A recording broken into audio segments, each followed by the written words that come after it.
De TVR. Bueno, si usted está conectado desde muy temprano con nosotros, muchísimas gracias por continuar con nosotros. Y si se está incluyendo usted ahora, lo hizo espectacular, porque lo que viene a continuación es increíble. Así que qué bueno que se quedó aquí ahora.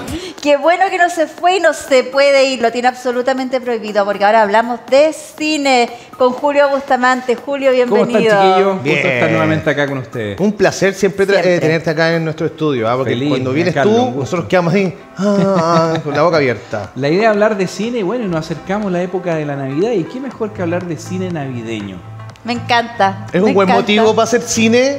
A ver, La Navidad, digamos. la Navidad siempre es un buen motivo. Hay que reconocer que los norteamericanos, en general la industria estadounidense cinematográfica, gastan mucho dinero y recursos en lo que corresponde a material audiovisual en torno a las fiestas. El Día de Acción de Gracias, Claro. Navidad, o en este caso, por ejemplo, como lo vimos hace algún tiempo en Halloween. Pero, por ejemplo, lo que corresponde al cine que es netamente navideño, se inscribe dentro del género más como de cine familiar. Y este cine ¿Qué es un navideño... subgénero? El ¿Podríamos cine llamarlo? navideño se podría decir que es como un subgénero dentro del cine familiar que tiene sus propios códigos. Generalmente son historias que hablan de la bondad del ser humano, Claro. de los procesos de reconversión, de alguna forma los personajes que actúan en las películas se humanizan, aprenden una lección. Generalmente en el cine de Navidad son historias que son cerradas. Si se fijan, cuando uno ve las películas, Ya. terminan la película. No te da la impresión de que hubiese quedado algún cabo suelto Claro. o que algún personaje no haya solucionado su problema.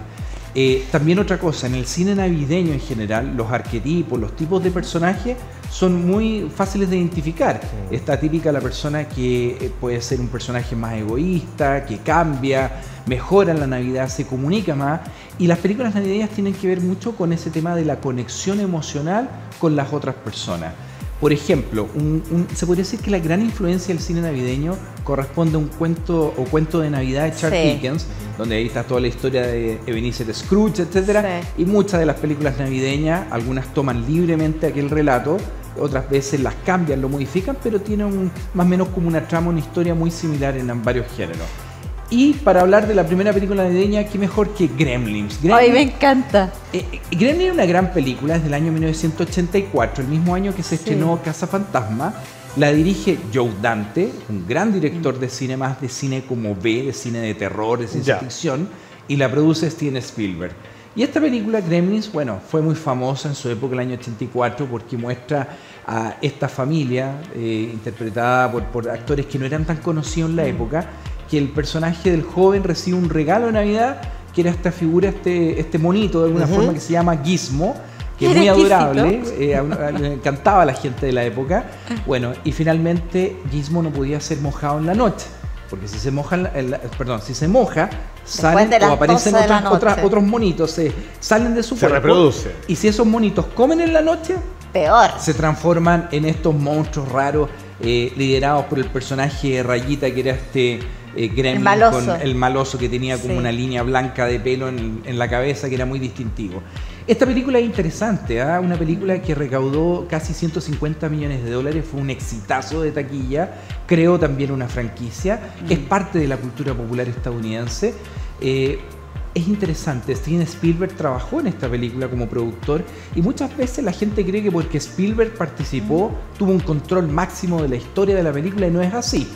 Esta película tiene toda la visión de Joe Dante. Joe Dante es un director que trabajó con Roger Corman, famoso productor y director de cine estadounidense me refiero de pocos recursos, de cine más B. Y finalmente él trabaja esta historia que tiene harta como subtextos medios perversos, de alguna forma pueblo que viene un poco a ser asolado por los gremlins.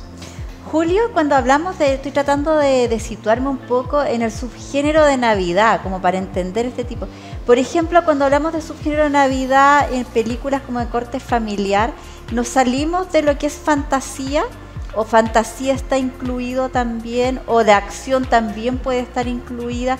¿Cómo lo vamos como manejando? Es buena tu pregunta, porque por ejemplo hay otras películas que también suceden en Navidad, por ejemplo como Duro de Matar. Duro de Matar, estaba Duro de recordando, Matar claro. se ambienta en la época de Navidad y De bueno, hecho, en la tiene fiesta navideña. la fiesta navideña y tiene otro formato, en el fondo es netamente una película de acción. O las de romance, O que las también de decimos romance. romance, pero están insertos en Hay historia de películas, Navidad. muchas, sobre todo en las últimas 3 décadas, más como enfocadas en el romance, como vamos a ver más adelante en Realmente Amor, donde es una película que te muestra también ese tema del romance en torno a la época navideña.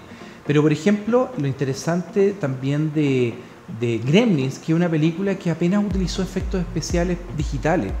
Todos estos efectos que uno ve, ¿por qué son tan realistas? Porque los personajes de los Gremlins eran básicamente marionetas. Ajá. Marionetas que costaban mucho dinero y eran muy llamativos. Y lo otro que tenía también la película que era interesante es que los personajes de los Gremlins en general son bastante políticamente incorrectos. Sí. De alguna forma, en la película, con la segunda parte, que fue el año 1990, y se está preparando una tercera ahora, muestran un poco los Gremlins como personajes un poco contestatarios, como distintos a la idea de Disney, que era más blanqueado, más como algo más bonito, se podría decir, más bien intencionado. Los Gremlins son bastante... atormentan a los personajes en la película y muestran personajes bien distintos. Bueno, y aquí tenemos el clásico por excelencia del cine navideño estadounidense, Qué bello es vivir. Qué bello es vivir es una película de 1946 protagonizada por James Stewart. La dirigió un gran director de cine llamado Frank Capra, un director que principalmente se relacionaba más como con el espíritu americano. Todas las películas de Frank Capra hablaban de la bondad de los estadounidenses. Era una visión a veces un poco ingenua, se le criticó mucho en su época, pero por ejemplo Frank Capra dirigió Caballeros sin Espada, Sucedió una noche, grandes clásicos del cine estadounidense. Y en esta película, lo que corresponde a Qué bello es vivir, muestran el personaje de George Bailey, que es James Stewart, que es un personaje que está acumulando rabia porque durante toda su vida se pospuso, salvó a su hermano de caer en el hielo, queda sordo. Finalmente termina quedándose en este pueblo. Él tenía la fantasía, las ganas de recorrer el mundo, viajar por el mundo, ser un explorador. Por diversos motivos tuvo que tomar el trabajo que tenía su papá. Por otro lado, se enamora del personaje de Donna Reed y finalmente crea una familia en Bedford Falls, que es esta comunidad. Y es una persona que termina aplazándose personalmente todo lo que él quiere en beneficio de la comunidad, hasta que le pasa algo en particular. Desaparece una plata del negocio donde él trabajaba, aunque era un banco, una institución financiera de préstamo, y pierde el control y de alguna forma, bueno, después lo visita un ángel, donde el ángel le muestra, muy parecido un poco con algunas reminiscencias de Cuento de Navidad, qué sería su vida si él no hubiese existido. Hubiese muerto gente hubiese estado en la pobreza, o sea, finalmente él se pospone toda la vida. Pero finalmente, si no hubiese estado, él no hubiese impactado positivamente en las vidas y familias de la gente que vive en la comunidad de Bedford Falls. Es una película muy bonita, tiene mucho sentimiento. El año 46 fue un fracaso rotundo, pero lo interesante es que como la fueron pasando por televisión, por cable en Estados Unidos en la década del 70, terminó transformándose en un emblema del cine estadounidense. O sea, esta película la pasan todos los años. Oye, eso te iba a preguntar, ¿por qué se transforma tanto en un ícono navideño esta película, viendo tantas también, quizás del mismo corte? Se transforma en un ícono navideño porque finalmente es una película que habla mucho de la buena intención, del bien intencionado. El personaje de George Bailey y James Stewart es una persona que cree mucho en la gente, un tipo bueno, y finalmente es una película que de alguna forma muestra todos esos valores del American Way of Life, que habla tanto Estados Unidos, de ser como buen vecino, de ayudar al otro, buena persona. Esta película que uno no lo cree, uno lo ve en la actualidad y uno dice, nadie es tan bueno hoy en día. Sí, pero cuando tú la ves, como que te devuelve la fe en la humanidad, y eso es lo bonito de esta película. Súper. Bueno, y aquí tenemos una gran película llamada El extraño mundo de Jack. Una favorita mía, me encanta. Es que me encanta Tim Burton. Tim Burton, bueno, como bien tú dices, Tim Burton pensó esta idea de Navidad, él que escribió como unos poemas, y finalmente esos poemas se transformaron en un guión que crearon esta película en stop motion. Stop motion es la técnica que te permite ir filmando escenas cuadro a cuadro y tú le das un movimiento finalmente. Muy difícil, por cierto. Muy lento, esto es súper lento. Imagínense que en El extraño mundo de Jack, una escena de un minuto se demoraba una semana, y tenían alrededor de 300 sets de filmación pequeños con animadores, que hay que tener un arte y una calidad para poder hacer ese trabajo. Lo interesante del extraño mundo de Jack, que aquí el gran artífice que hay detrás, todos lo asociamos a Tim Burton como guionista y productor, pero es el director Henry Selick. Mira. Y Henry Selick es una persona que se ha especializado en stop motion, y él hizo Coraline. No sé si han visto Coraline. Sí, la vi Coraline también. Es magistral, una película hermosísima. Pero bueno, lo interesante de Extraño Mundo de Jack es el mensaje que hay detrás. Sí. Es finalmente el rey de la calabaza, Jack Skellington, este personaje que celebra Halloween y que se siente de alguna forma defraudado, siente que está repitiendo todos los años lo mismo y usurpa la identidad del viejo pascuero, de Santa Claus, y toma la Navidad. Pero finalmente la película te muestra de alguna forma la enseñanza, como pasa en las películas navideñas, de nunca ir en contra de tu identidad, de lo que tú eres, de no cambiar y de aceptarte como eres. Esa es la gracia del Extraño Mundo de Jack, con estos decorados que son espectaculares. Sí, muy bonito. Y lo que ha hecho esta película realmente ha provocado un fanatismo brutal, es su música, la banda sonora. Maravillosa. La banda sonora la compuso Danny Elfman, compositor típico de Tim Burton, y él también canta las canciones. Jack Skellington cuando habla lo dobla el actor Chris Sarandon, pero cuando canta es el compositor Danny Elfman, y ha sido tan impacto la música del Extraño Mundo de Jack que, por ejemplo, hace pocos años se hizo el musical en Broadway en Estados Unidos. Imagínate. Es maravilloso. Oye, ¿el cadáver de la novia es anterior o posterior a esta película? Es de a 1993, imagínense, en esa época. ¿Sí? Y el cadáver de la novia es de 2005. Esa la dirigió 100% Tim Burton, que también es muy bonita, muy gótico. Sí. Recordemos que todo el estilo de Tim Burton está asociado a lo gótico, como a lo oscuro, a estos personajes sufrientes que se lamentan de lo que son un poco y quieren cambiar. Esa contradicción de vida que Contradicción tiene. de vida, pero es una película que es hermosa. O sea, tú ves los personajes de terror que están junto a Jack Skellington y uno es imposible que no los quiera. Imposible no querer una araña de regalo de Navidad cuando empezaba a estar en su bolsa. No, y el personaje Jack Skellington es casi un referente de la cultura popular.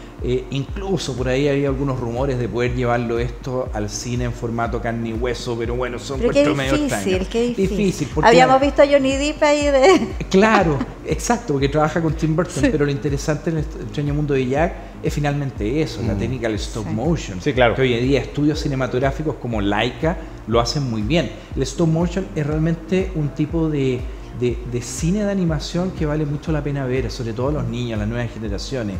Y vuelvo a reiterar, esta es una película que habla mucho de aceptarse, hay muchas enseñanzas en la película, hay muchos subtextos también. Muestran a este personaje Jack Skellington que es como medio loco, como que finalmente se entusiasma por poder tener la Navidad a su cargo, pero se da cuenta que va contra todos los principios lógicos y termina pasando algo tremendo, pero finalmente, al final, como buena historia navideña, todo después llega al equilibrio. Claro. Tiene un final feliz en el fondo. Exacto. Muy bien. Bueno, y después también otra película interesante que tenemos también para conversar, bueno, justamente lo que les decía, Realmente Amor.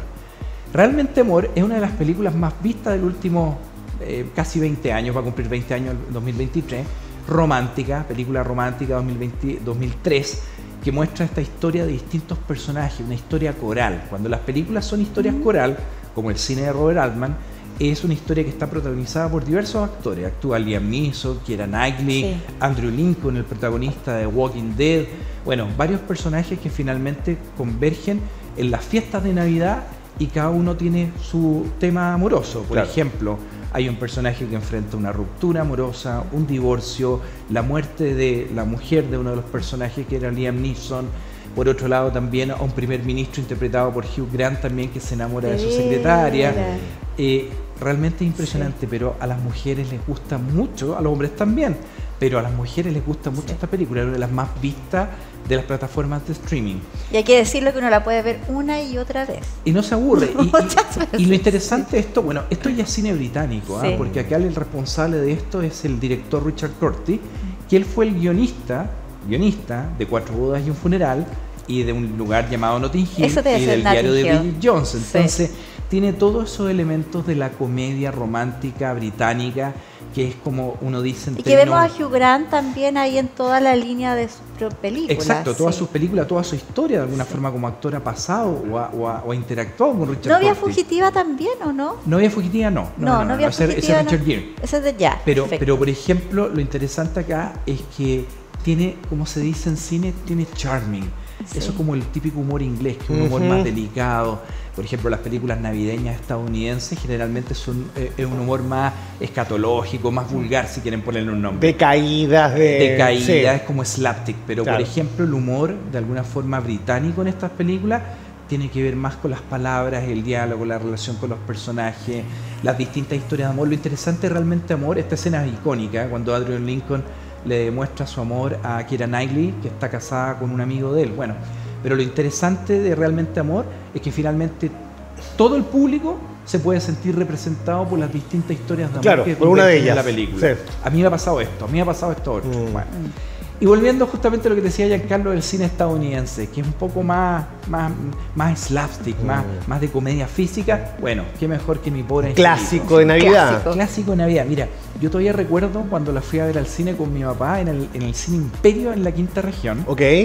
Hace algunos años. Muchos años, el año 90. Estaba más flaco, pero lo interesante, menos gordo, pero lo interesante es que nunca había visto a mi papá reírse tanto en una película. Y esta película realmente ejemplifica el espíritu navideño. Bueno, fue la gran película de Macaulay Culkin. Absolutamente. Macaulay Culkin finalmente ahí se hizo famoso con esta película y un rol que lo persiguió durante toda su carrera como actor. Él se retiró de la actuación en el año 94, cayó en problemas de droga, un montón de cosas bien complejas. Pero Mi Pobre Angelito es una película que lo interesante es que si bien está dirigida por Chris Columbus, el mismo artífice de la franquicia Harry Potter, las primeras películas, Chris Columbus, aquí el principal artífice, creador, impulsor de Mi Pobre Angelito, corresponde a John Hughes. John Hughes fue uno de los grandes baluartes del cine comedia adolescente estadounidense, responsable de películas como El Club de los Cinco, él firmó el guión, también Sixth Scandal, o por ejemplo películas como El Tío Bob con John Candy. John Candy actúa acá, por ejemplo. Bueno, y tiene todos estos elementos de este personaje de Kevin McAllister que queda solo en su casa mientras los papás se van de viaje y se enfrenta a estos ladrones interpretados por Joe Pesci, Daniel Stern. Pero los ladrones clásicos son clásicos. Increíble. Cuando se caen, se pegan. Ahí está todo el slapstick americano, toda esa comedia física. Y tiene cosas muy distintivas. Yo me acuerdo que para esta película el público chileno de la época, el año 90, igual uno le llama la atención. O sea, el estilo de la Navidad norteamericana, la casa es fastuosa, espectacular. Se entiende que ellos son de familias de alto ingreso. Claro, porque una familia más acomodada. Acomodado y todo. Y el personaje, bueno, de Kevin, que finalmente él también aprende una lección en la película. También de alguna forma se humaniza. Él también trata un poco de darse cuenta de que algunas cosas no lo ha hecho bien en relación a sus papás. Y la familia también. La familia también, porque lo deja solo y se le olvida, que es fuerte eso. Pero lo interesante es la progresión, de alguna manera, dramática del niño, que en el fondo es Macaulay Culkin, pero el encanto que él tiene en pantalla. La típica escena cuando se aprieta los cachetes y grita. Hay varias cosas que pasan. Se hacen los disparos. Los disparos, bueno, y los personajes, bueno. Y las trampas, Las trampas. Esta película se podría decir que está dividida en tres partes. La primera, la introducción, la segunda, lo que pasa un poco en la casa con él, y la tercera parte, que es la entretenida o la más divertida, la defensa de la casa con esos ladrones que tratan de usurpar la casa. No, increíble Mi Pobre Angelito, que después logró tres películas más, después se logró sin él. Exacto, como tú dices, Giancarlo, se hizo una segunda parte el año 92, que también fue bastante exitosa. Después se hizo una tercera parte que es en Nueva York. Esa fue la segunda, la 2, pero la tercera parte con otro niño, con malísima. otro director, y realmente pésima. Y bueno, es una película que le gusta a la gente, siempre hay como reencuentro. Macaulay Culkin de alguna forma ha hecho burlas de su propio personaje, ya estando ya mayor, más de 40 años, haciendo broma o interpretando el personaje de Kevin McAllister. Bueno, ¿en qué quedó? No sé si sabes que iban a hacer una nueva y querían contratar a Macaulay Culkin para que hiciera, digamos, un paneo, y creo que le haya cobrado una cantidad de dinero increíble. Al final quedó ahí como en la nada. Bueno, finalmente lo que pasó con Macaulay Culkin es que él tuvo una carrera cinematográfica donde ganó mucho dinero, pero tuvo muchos problemas con los padres, que eran los managers. Se aprovecharon mucho de él de alguna forma. Y tiene hermanos que han sido muy exitosos y actúan hoy en día, como Kieran Culkin, entre otros, que han actuado en series bien famosas. Pero esta película son estas películas que uno identifica con la Navidad y uno de repente ve en el cable, una televisión por streaming, y uno se queda pegado. Más encima con la banda sonora de John Williams, que es inmortal para esa época, es muy entretenida. Maravilloso, qué buen recuerdo también. Qué buenos recuerdos y poder traerlos justo en esta época. Julio, Infinitas gracias, como Por siempre, favor. por traernos el séptimo arte aquí a tu conexión De matinal. todas maneras, muchas gracias. Y bueno, hay muchas películas en la plataforma de streaming. Scrooge, El Grinch. Hay mucho para verse ahora en Navidad. Bueno, eso sí. pasa, y bueno, para cerrar, que en Netflix, en distintas plataformas, a medida que se va acercando la fecha de Navidad, empiezan a regalarte o a recomendarte, mejor dicho, distintas películas, quizás no top, pero sí que tiene que ver un poco con la Navidad, el Grinch, empiezan a aparecer ya en pantalla más seguido. Lo que tú dices, Giancarlo, es muy cierto. Es la época donde las plataformas de streaming más aprovechan comercializar y Exacto. aumentar la cantidad de seguidores. Exacto. Por ejemplo, cuando el Grinch lo sacaron de Netflix, se produjo toda una polémica a nivel internacional respecto de por qué la sacaron del catálogo y tuvo que volver. Claro. Bueno, eso demuestra un poco cómo el negocio de las El plataformas de poder streaming que cómo va tiene. cambiando. Absolutamente. La influencia del público. Muchas gracias, Julio. Muchas gracias. Feliz Navidad a todos. Ah, igual. Eso. Gracias. Oye, luego de esta conversación del séptimo arte maravilloso con Julio Bustamante, tenemos que conectar también. Nos vamos rápidamente a conectar con Francisco